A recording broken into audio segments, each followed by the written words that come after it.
Daghan na gyud mga pasidungog iyang nadawat sa datat sa film industry.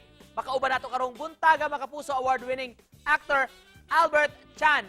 Paran mayong buntag, Madam Albert. Kumusta? Welcome sa GMA Regional TV Live. Pakigreet sa itong mga kapuso karong buntaga. Maayong buntag, Regional TV, GMA Regional TV Live ay maayo na aga sa ato mga waraynon nga televiewers na mga kapuso. Maayo nga buntag sa inyong tanan. Daghan kayong salamat sa pag-uban kanamo this morning. Hisgutan nato imong gugma sa filming. Madam Yeah. Albert, kanusa man ka nagsugod niini og kisa may nakadiscovery nimo kaniud to? Nagsugod ko as extra ragyod sa una.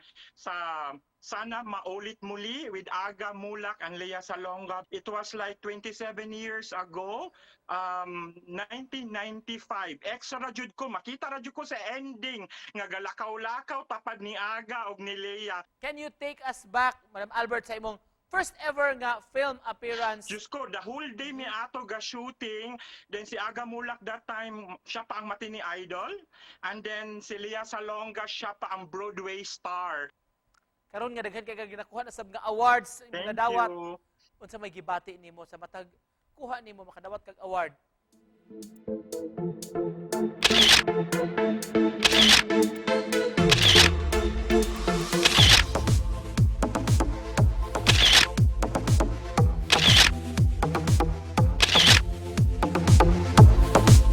Oy, kuan kayo to. Oy, mura ko gibayaw sa langit.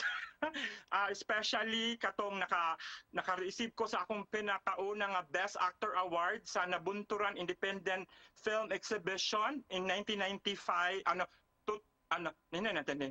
2015, that's 7 years ago sa Nabunturan Davao de Oro. And then a 1 month after, nakadaog ko sa akong first International Best Actor Award sa International Film Festival Manhattan in New York City. Now, gi ka sa spotlight. Kisa man si Madam Albert likod sa camera?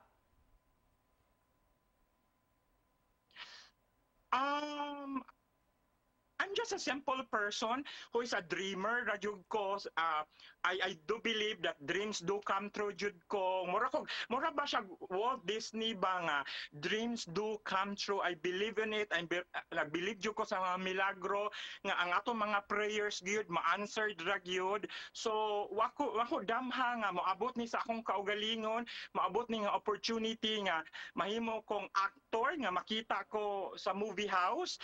Isip dugay na ka sa film industry personally, nganong kinahanglan natong suportaan ang mga Pinoy nga mga pelikula?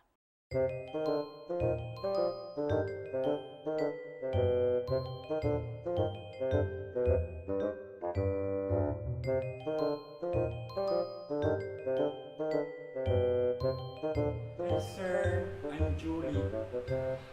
Good morning, sir. My name is Julian Capoy. Julian. Capoy.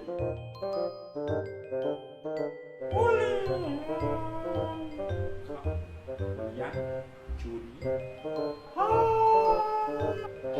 Julie.